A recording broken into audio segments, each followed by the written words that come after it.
একটা সিংহ ঘন্টায় ছুটতে পারে 90 কিলোমিটার বেগে। কত কিলোমিটার? একটা হরিণ ঘন্টায় ছুটতে পারে 100 কিলোমিটার বেগে। তাহলে কে জোরে ছুটে? জোরে বলতে হবে। সিংহ কত কিলোমিটার? হরিণ। তারপরেও হরিণটা 100 কিলোমিটার বেগে ছোটার পরেও সিংহটার কাছে সে ধরা পড়ে যায়।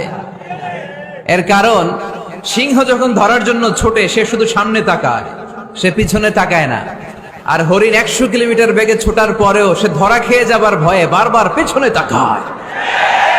আর পিছনে তাকার কারণে ওর গতিটা স্লো হয়ে যায় আর সিংহের হাতে বধ হয়ে যায়। পিছনে তাকাবার সময় আমাদের নাই, চিল্লায় বলো ঠিক কিনা? আমরা অহংকার শিখি নাই, আমরা হিংসা শিখি নাই, আমাদের বুকে আছে বুক ভরা ভালোবাসা।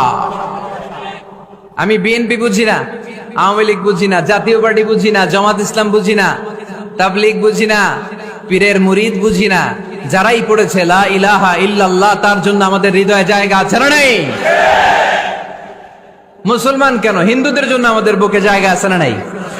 হিন্দু ভাই যদি বলে আমি পড়বো আশহাদু আল্লা ইলাহা ইল্লাল্লাহ ওয়া আশহাদু আন্না মুহাম্মাদ রাসূলুল্লাহ, তার জন্য আমাদের দরজা খোলা আছে না নাই? This is the beauty of Islam. এটা ইসলামের সৌন্দর্য, এটা অনেকে বুঝতে চায় না। আল্লাহ আমাদেরকে সহি সমঝ দান করুক, আমরা পড়ি আমিন। হিংসা, বিদ্বেষ, অন্যের পিছু লেগে থাকা, গীবত করা, অন্যকে গালিগালাজ করা, অন্যকে কাফের মুশরিক বলে ফতুয়া দিয়ে এই পবিত্র মঞ্চগুলোকে নষ্ট হওয়া থেকে যেন আমরা বিরত থাকতে পারি। আওয়াজ করে পড়তে হবে আমিন।